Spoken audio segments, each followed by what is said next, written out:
It's no secret that after the COVID real estate market, interest rate rising, affordability has been some of its hardest times ever for housing. In this video, we're going to talk about ways to find properties with opportunity, ways to get the offers under control so that you can afford a home. So, what's been the challenge to create this market struggle? First, less homes are going for sale. From the peak in 2017 to today, listings are down about 36%. Yet more people are moving here. In the northern Nevada counties, population's increased about 15% since 2015. When you combine more people here and less houses to buy, that makes it really hard on affordability.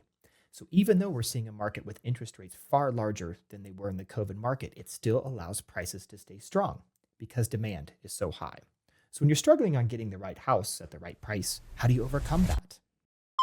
This is why we still see in the fall, at the end of school season, in high interest rate markets, you'll still see multiple offers. Maybe not quite the same as the COVID markets, but there still might be one other buyer still interested in the same home. It's because so many buyers are out there looking at the limited options. And that brings to the question, why aren't sellers selling? Well, a lot of them purchased their houses in the real estate crash of 2008. So they got these super cheap prices on houses. Then compounding was the COVID market. So these folks had really cheap prices on their houses. Then they already had low loans because they paid so little. Then they were able to refinance their mortgage into COVID interest rate markets. So they have massive amounts of equity in their homes, and they also have very low living costs. But some don't even have loans at all anymore. As of 2024, 38.5% of US homeowners don't have a mortgage on their house.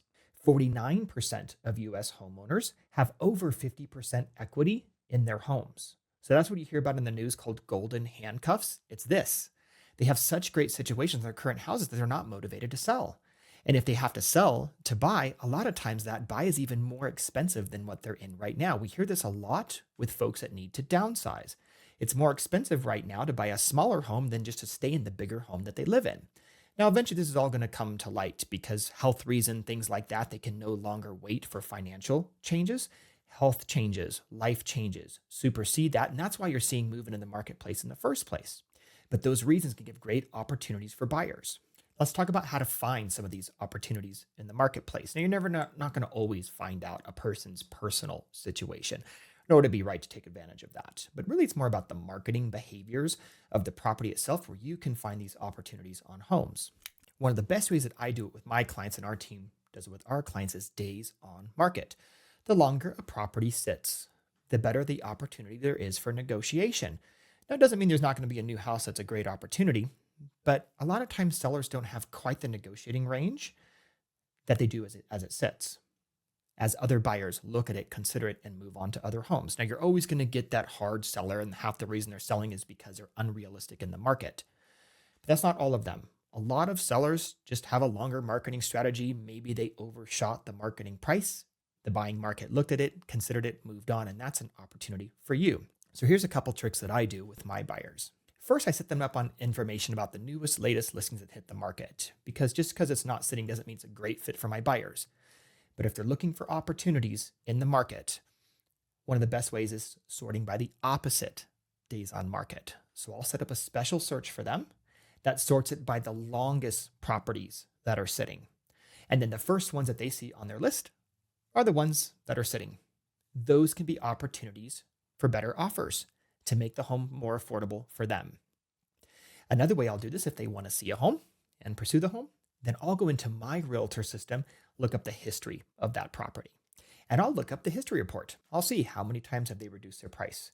Has it fallen in and out of escrow a number of times? I can see that on my history report. So when I'm going to look at properties that are a fit for the buyer, that gives me an idea of how much negotiating range that I can advise for the buyer on how they talk to the seller. If it just fell out of escrow a day ago, it might not be such a big opportunity. I can see how long did it take for them to get that buyer. All those little variables we can add in to find opportunities for offers. So one of the biggest things I look at is days on market. The second thing I find out if it's a fit for the buyer is competition, because I can't always assume how many days are on the market means that nobody else likes the property as well. Murphy's Law is real. Showed you we have a shortage of inventory we've had for many years, especially with the population growth of our area.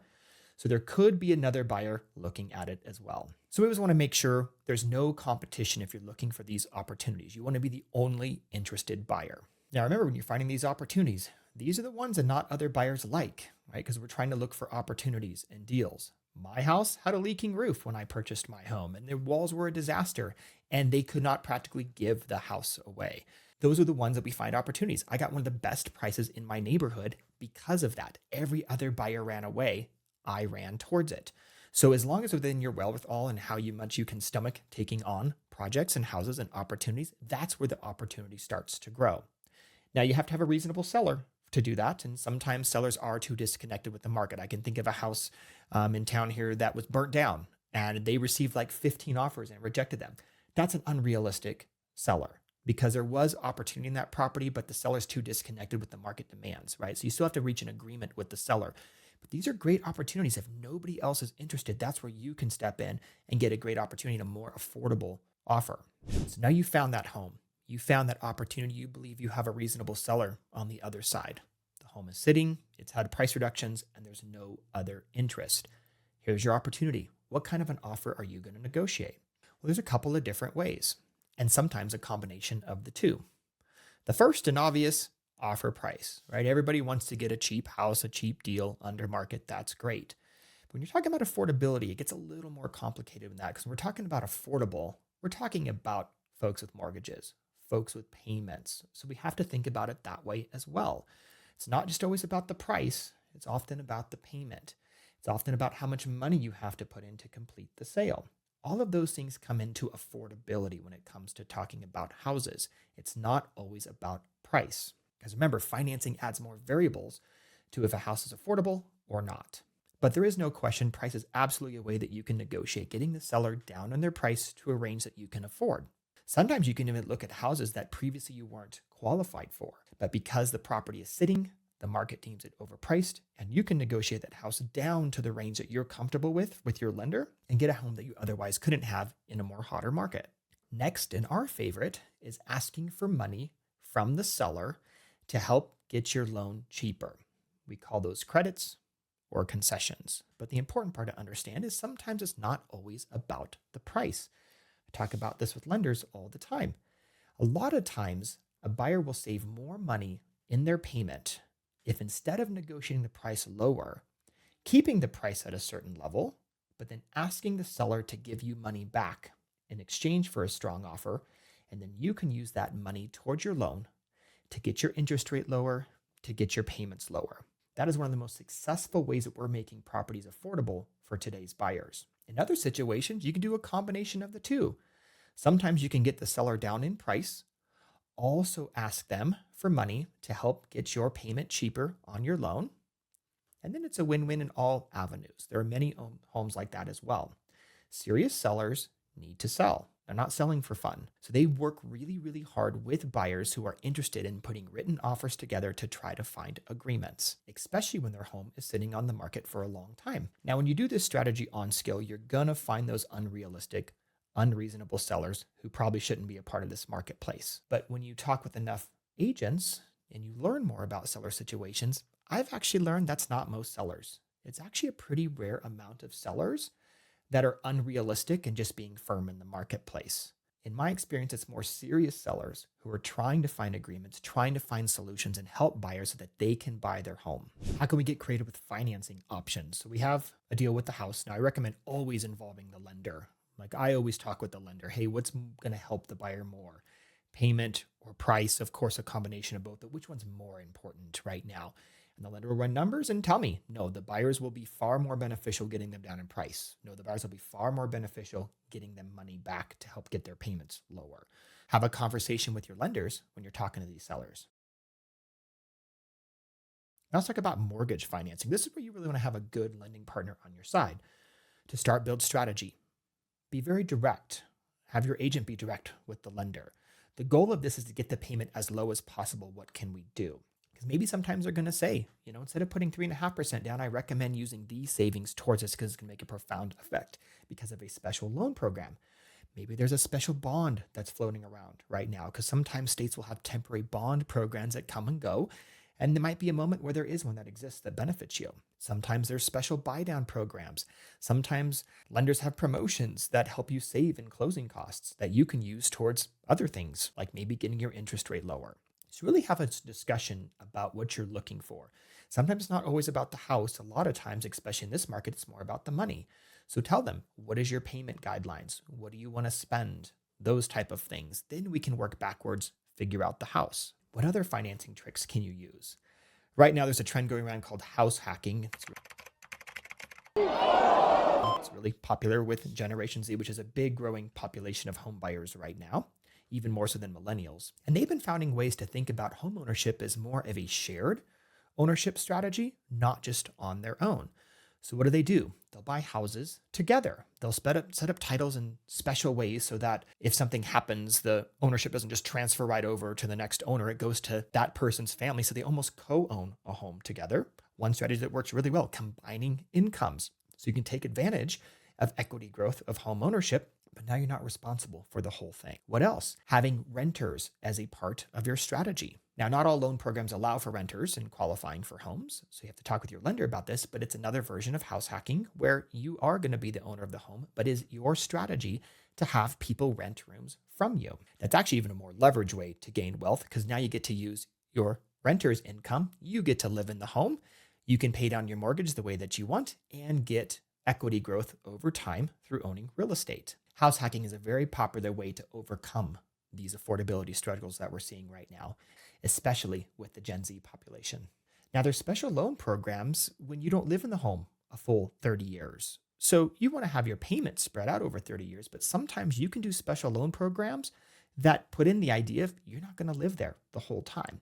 Right now in the US, average ownership of a home is around 12 years. Now that is up for all this affordability that we talked about in the early 2000s, just as an example. Average ownership of a home was only 6.5 years. So there are special programs that take advantage of getting even lower interest rate if you don't need to borrow money for an entire 30 years. Look at loan programs that only have interest rates set for maybe 10 years, 15 years. So those are called adjustable rate mortgages.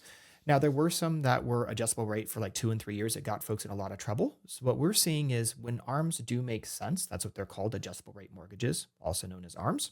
Folks are taking advantage of 5-year programs, 7-year programs, 10-year programs. Now, these programs come and go, so you're going to have to talk with your lender of what options are available. There was actually a period in the recent year that 30-year mortgages were cheaper than ARMs, but sometimes it's not that way. Sometimes they do benefit and you can get lower rates using these programs. So think about how long are you going to truly live in this home?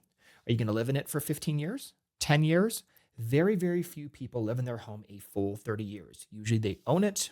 Things change, they sell it, move that equity into a different home. Think about those type of strategies when you're going to own a home. How long are you going to truly live there? Because there could be better loan programs based on your ownership strategy. Overall, even though affordability has become rough because of the growing population, as well as the reduced amount of homes for sale, there are strategies out there that buyers are taking great advantage of. Looking for opportunities by days on market, low competition, serious sellers that do need to sell. Following the history reports to see how long has that property been sitting. Researching with the lender, being very clear on goals about affordability, focusing on payments, getting creative with offers through price and credits. And lastly, getting creative with ownership, house hacking, going in with a partner to own a house, factoring in renters, being a part of rooms to help pay towards your mortgage and grow your equity. Home affordability has definitely changed, but applying these steps will help you get into the housing market. For the latest insight, tips, and market updates for the Northern Nevada real estate market, be sure to hit subscribe. We'll do weekly updates to keep you informed of what's the latest. Also be sure to explore our Northern Nevada house search.